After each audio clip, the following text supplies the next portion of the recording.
Shalom, shalom. We start Perek Hey of Maseches Avos. Now, this is really the last Mishnah, or rather the last Perek in Pirkei Avos, and the sixth and final Perek was an addition from Maseches Kala Rabasi, from Kala Rabasi Perek Ches. And the reason they added a sixth Perek is something we'll discuss next with the next Perek we do. But this is the last Mishnah that was written to be included as part of Pirkei Avos. And with that, here we go. Ba'asara ma'amaros nivar ha'olam. The world is created with 10 sayings. Umat Talmud lomar. And why does the Torah tell us this? Why do we need 10 sayings? Wasn't Hashem able to create in only one saying? But to punish the wicked people who destroyed the world. That was created with 10 ma'amaros. The litain schar tov letzadikim, and to give a good reward to the tzadikim, shemekaimin es haolam shenivra ba'asar ma'amaros, who sustain the world, which was created with 10 ma'amaros. Asara doros me Adam ve'ad Noach. There are 10 generations from Adam to Noach.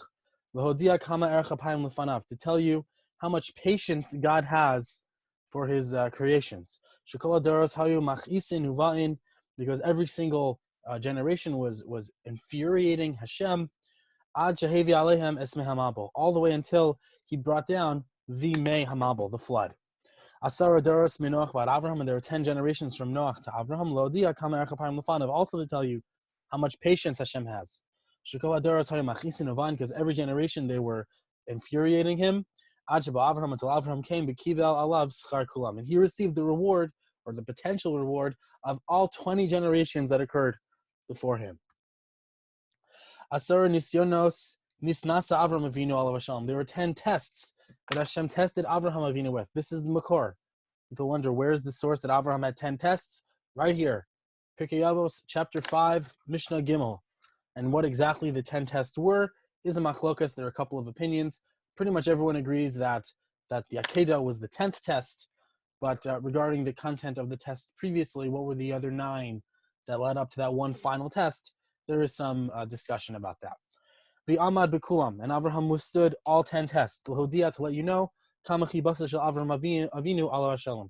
How great was Hashem's love for Avram Avinu, in that he was able to pass all these 10 tests. Another 10. Asara nisim nasu lavasinu b'Mitzrayim. Hashem did 10 miracles for our forefathers in Egypt, Vasar alayam, and 10 additional miracles on the sea.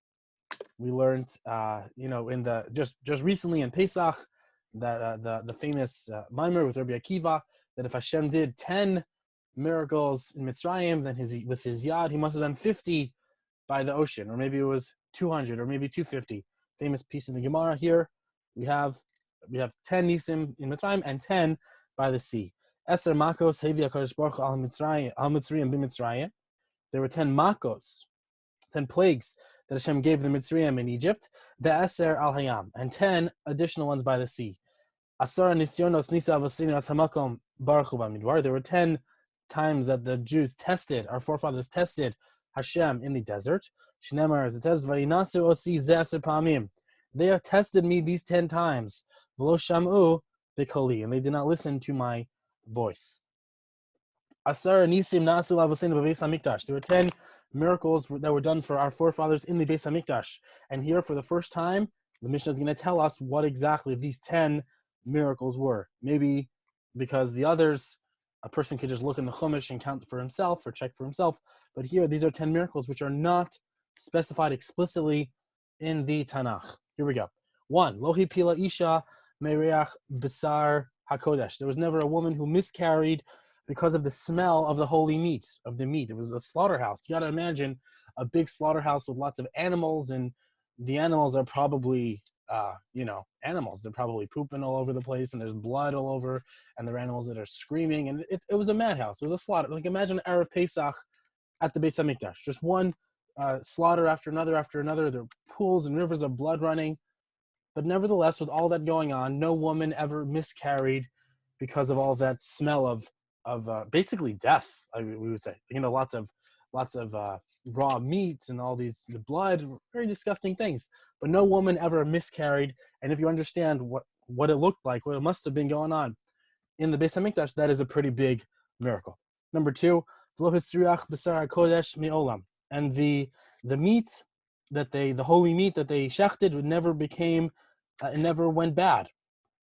Below nirazvuv hamit. There was never a fly in the slaughterhouse, in the slaughtering place, which is pretty impressive. If you imagine the scene, what it must have looked like when they were going through all those animals, for there not to be a fly there is pretty impressive, pretty big miracle. The Kohen Gadol never had some kind of seminal emission on Yom Kippur, which if he would have had that, he would have been disqualified from the Yom Kippur service. And he was often quite old, and for it never to happen over hundreds and hundreds of years is a pretty big miracle. And the rains never put out the fire of the wood pile. And the wind that blew outside the Beis Hamikdash never pushed aside the pillar of smoke. The pillar of smoke constantly went straight up in a straight line all the way up to Shemayim.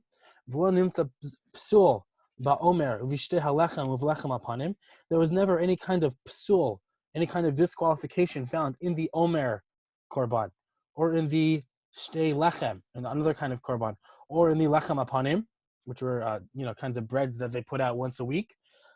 Omdim tzvufim umishtachavim vrachim, that people would be standing in the Beis Hamikdash. They were all standing. Like you have to imagine a giant festival or a big concert where there's standing room only. People are packed in, and only room to stand.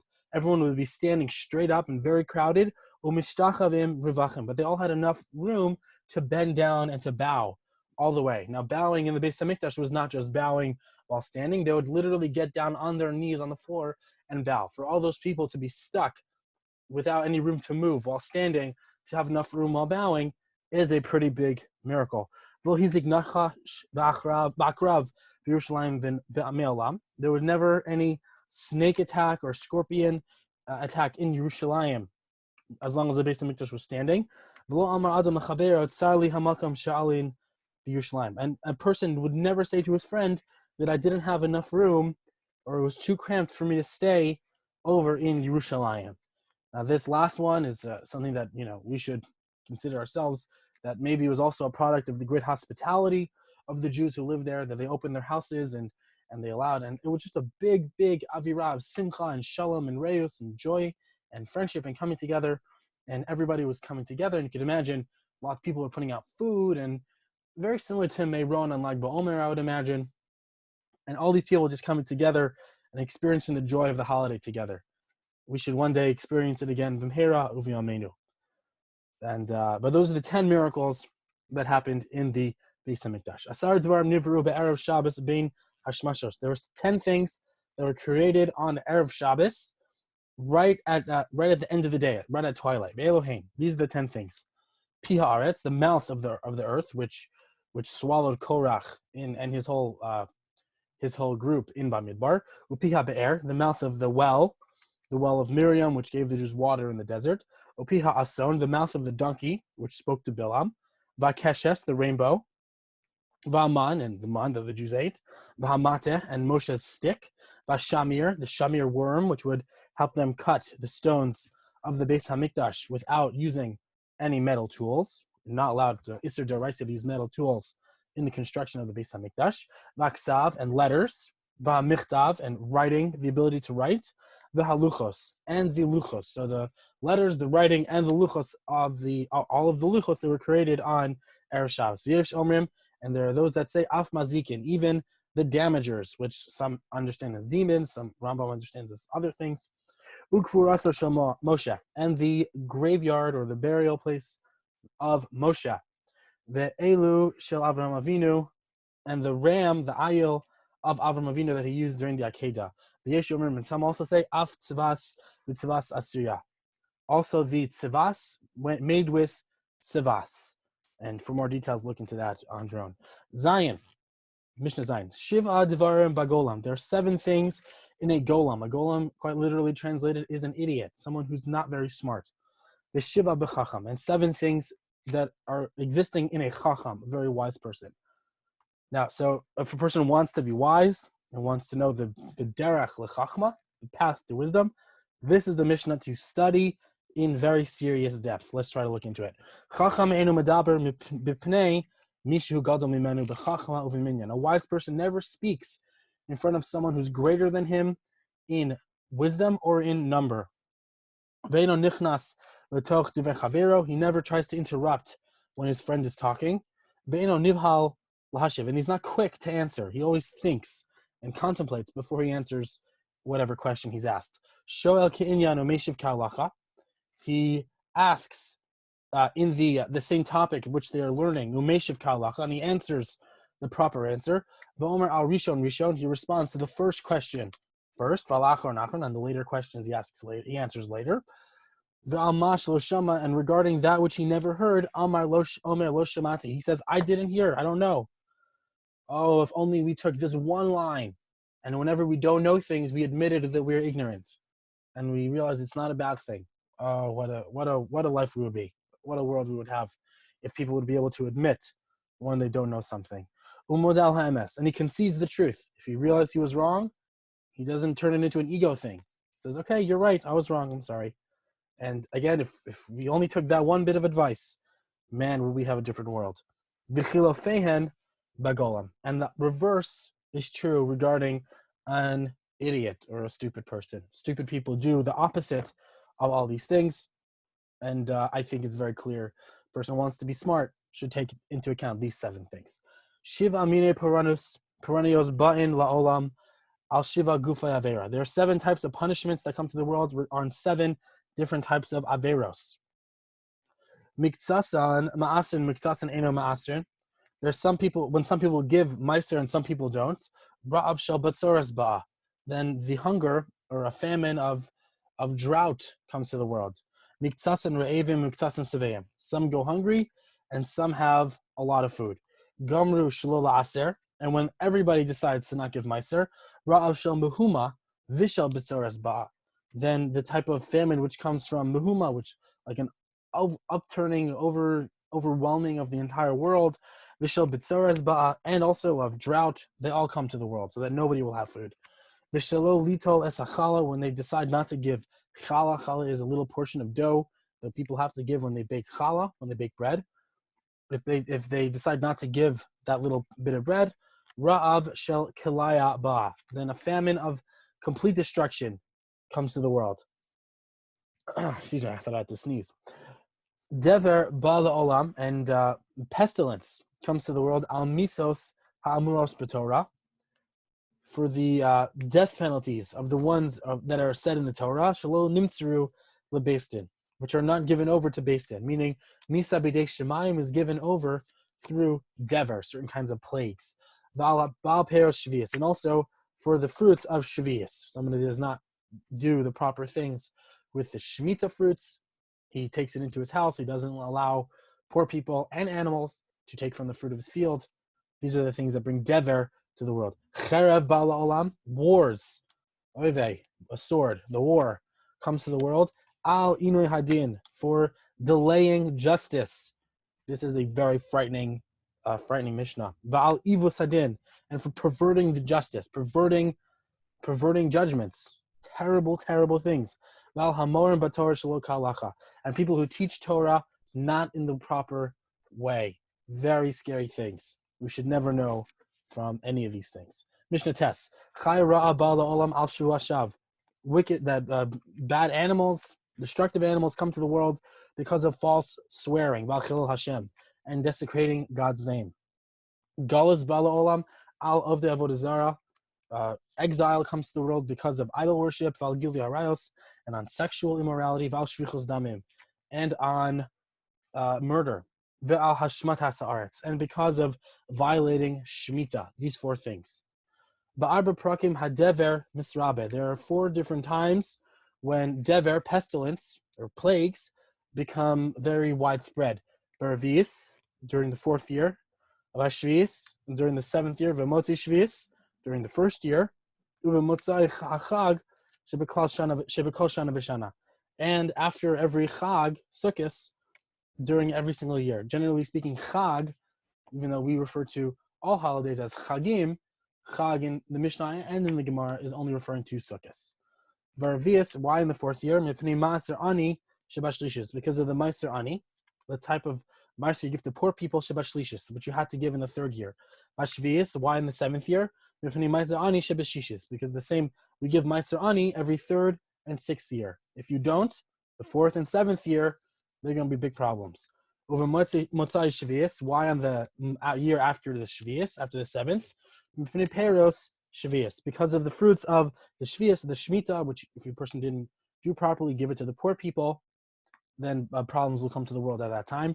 Over Motzai Chag Shebechol Shana V'Shana, and why after Sukkot, right after Sukkot every single year? Mipnei Gezel Matnos Aniyim, because of the theft of the gifts to Aniyim. So all in all, it seems that Dever comes to the world because people did not give enough money to the poor in the times when they were supposed to. A person withholds things that the poor people are supposed to get. That is such a big crime that Hashem says, if you do this, I will send you a plague and everybody will become poor. Everybody will suffer. Very, very important thing. Mishnah Yud. Arba midos ba'adam. There are 4 traits, midos, in a person. Ha'omer shali, shali v'shalach, v'shachal shalach. Person says, what's mine is mine and what's yours is yours. Zu mida beinanis. That's the middle path. The Yesh Omer, and some say Zu midas Sodom. That's the midah of Sodom. That's what Sodom used to do. They say, you just keep what you have, I'll just keep what I have. We'll stay to ourselves. We'll isolate. We won't get together. We won't help each other. You deal with what you have, and I'll deal with what I have. And that's how we'll live. Some say that's the middle path. Some say that's Sodom. What is it? A good question. Something to think about. Shali shalcha v'shalcha shali. What's mine is yours, and what's yours is mine. What's that? Am haaretz. That's just an uneducated person. Shali shalcha v'shalcha shalach. That what's mine is yours, and what's yours is yours. Chassid. That's a pious person. That's very good. Shali shali v'shalcha shali. But what's mine is mine, and what's yours is mine. Rasha. That is wicked. And again, a lot to say there, but we will move on. Arba midos badeos. There are 4 kinds of midos regarding deos, mindsets.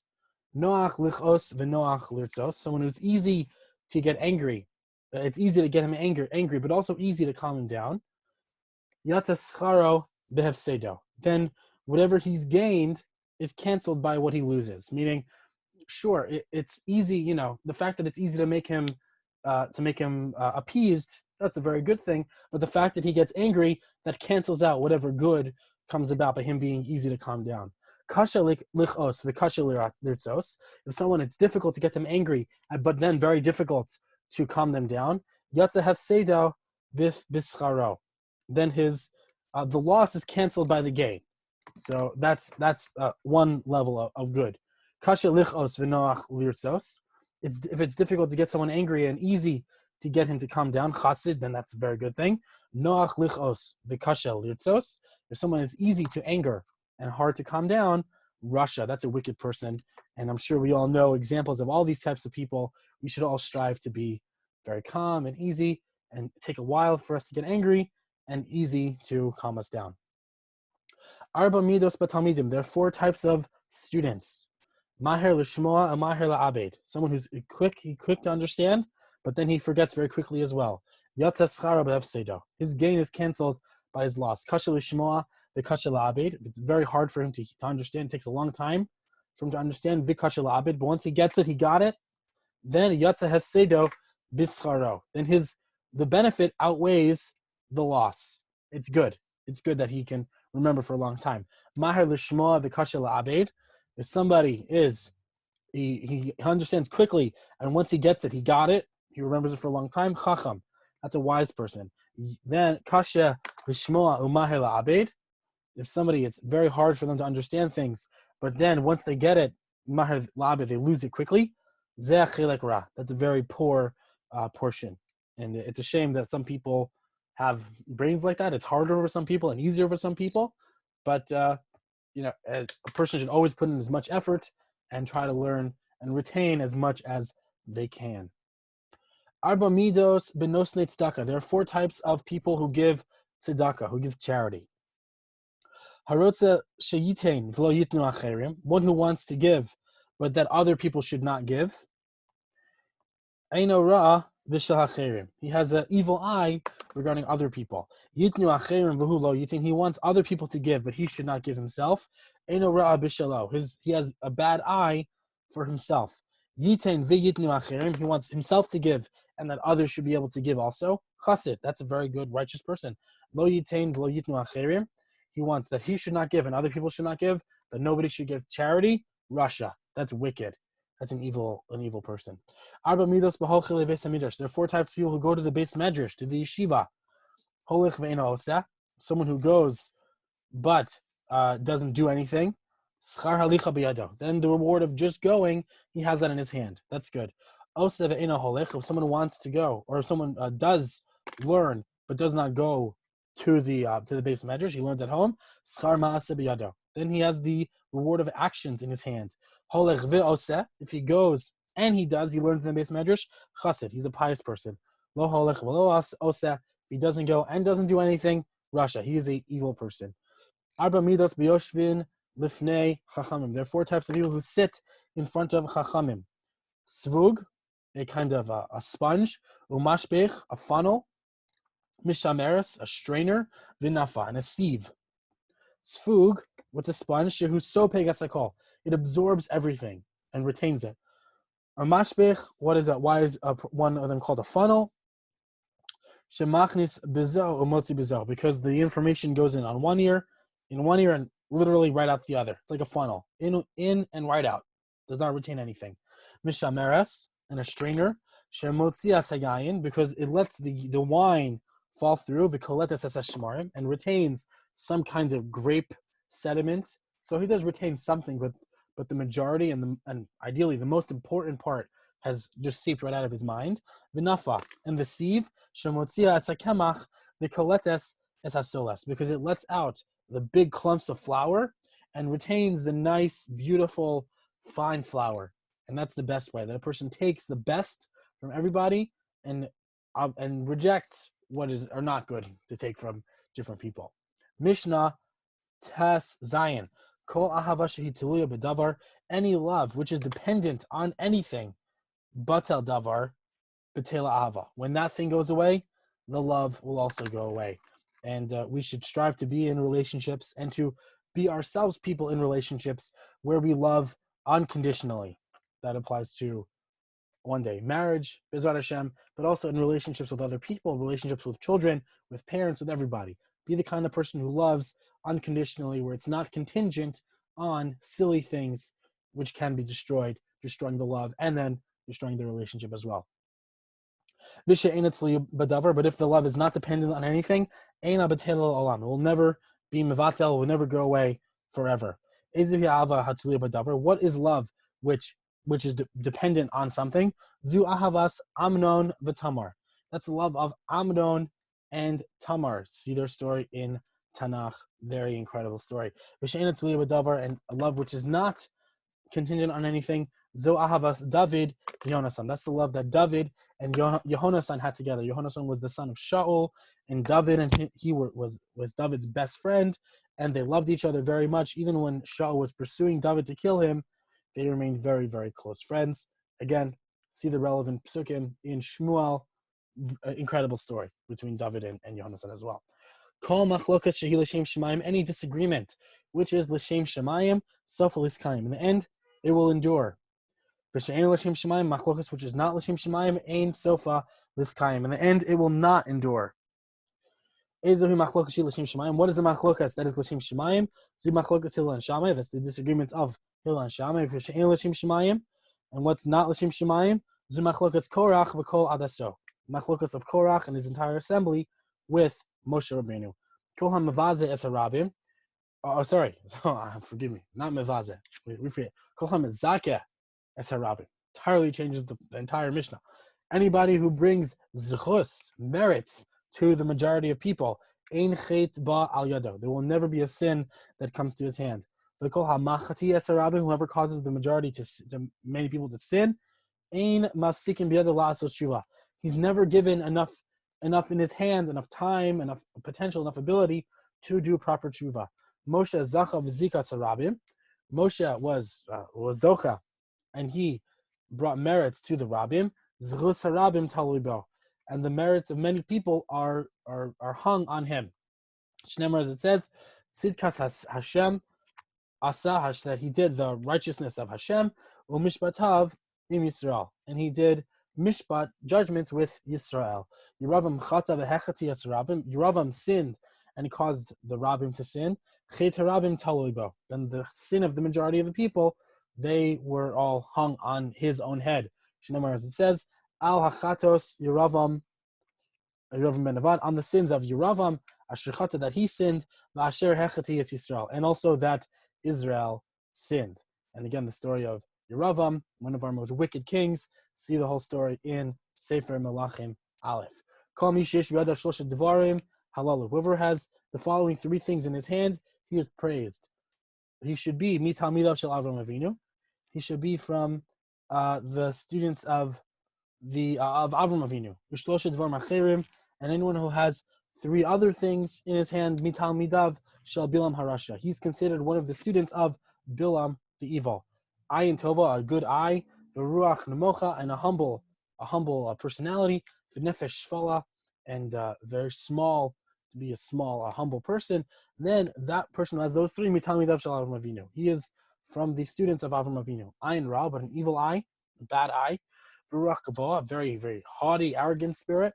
V'nefesh rechava, and a very wide personality. Mitalmidav shel Bilam harasha. That's one of the students of Bilam harasha. Ma bein talmidav shel Avram Avinu l'talmidav shel Bilam harasha. What's the difference between students of Avram and the students of Bilam? Talmidav shel Avram Avinu, the students of Avram Avinu, ochlin b'olam hazeh v'nochalin b'olam haba. They eat in this world, and they also inherit the world to come. Shneimar, as it says, lahanchil ohave yesh, that there will to inherit the ones who love me, there will be enough for those that love me to inherit. And their treasury houses will be full. But the students of Bilam, Yorshin Gehenam, they inherit hell, the Yordan the Shachas, and they go down to an empty pit of destruction. Shneimar, as it says, Va'ata Elohim torideim le'er shachas. You, Hashem, will bring them down with the er shachas, to a pit of destruction. Anshe damim, men of blood, umirma, and deceit. Do yechatzi yamehem, they will not live to chatzi yamim, half their days. Vani eftach bach, and I will trust in you that you will do this to those people. Yehuda ben Tema said, Heve az kenamer, very famous Mishnah. Be as brazen as a leopard. The kal kenashar, and light as an eagle, or as a vulture, nesher, different translations. The ratz katzvi, quick as a deer. The gibor ka'ari, and powerful like the lion. La'asos ritzon avicha shabbat shemayim, to do the will of your Father in heaven. The very first halacha in the Shulchan Aruch says that a person should wake up every morning to be yiskaber ka'ari, to be powerful like a lion, to wake up and to do the will of Hashem, his creator, in tefillah and in the way he acts during the entire day. Hu haya omer, Yehuda ben Tema used to say, az panim legehenom, someone who has lots of arrogance will go to Gehenna. Uboshes panim legan Eden, and the people who are embarrassed will go to Gan Eden. Hashem Elokeinu, should be your will, Hashem our God. That you rebuild your city quickly in our days. And give us our chelak, our portion in Torah. He used to say, another very famous Mishnah. You should learn Chumash when you're 5 years old. Ben Eser leMishnah, and when you're 10, you should learn Mishnah. Ben Shlosh Esrei leMitzvos, when you're 13, you should start doing mitzvos. Ben Chamesh Esrei leTalmud, when you're 15, start learning Gemara. Ben Shmona Esrei leChuppah, when you're 18, you should get married. Ben Esrim Lirdof, when you're 20, time to run, time to get out and get a job. Ben Shloshim Lakoach, when you're 30, you'll have lots of strength. Ben Arbaim Labina, when you're 40, you'll have lots of understanding. Ben Chamishim La'etza, when you're 50, you'll be able to give advice. Ben Shishim Lazikna, and when you're 60, you'll be really mature. Ben Shivim Laseva, when you're 70, you will be very satiated. Ben Shmonim Lagvura, and when you're 80, you'll have some kind of different mental strength, or Gvura, some kind of strength. And when you're 80, Ben Shishim Lasuach, when you're 90, you'll start bending. And Ben Mea Ki'ilu Meis, when you're 100, it's as if you're dead. The Avar Ubata Mina Olam, and gone and ceased from the world. Now, I personally know people who are over 100 and they are very vibrant. They work out, they do things. So obviously this Mishnah does not apply to everybody, and certainly a person can be very vibrant and strong and wise when they're 100, and also when they're younger. Not all these things are exactly as the Mishnah says here, but nevertheless a very important Mishnah to understand. Chav Beis, another very important Mishnah here. Ben Bagbag Omer, Ben Bagbag says, this is the subject of a very famous song. Hafochba b'hafochba, overturn it and overturn it again. Dekula ba, because everything is in it. Everything is in Torah. And if you just overturn and look again and again and again, you will find your answers to everything. Uva techazeh, you should look in it. Vesiv uvaleba, you should get old and worn out in it. Umina lo tazua, and don't move away from this thing, from the Torah. She'en lecha midah tova himenu, because there's no greater midah than that which you will find in the Torah. And I would argue that the 5 prakim we just learned in Pirkei Avos, if you look into it and learn it again and again and again, this is where it's all at, guys, right here. Last Mishnah, Mishnah Chav Gimel. Ben Hey Omer, Ben Hey said, Lefum Tsa'ara Agra. Based on the amount of pain is the reward. However hard a certain mitzvah was, that's how much reward you will get for it.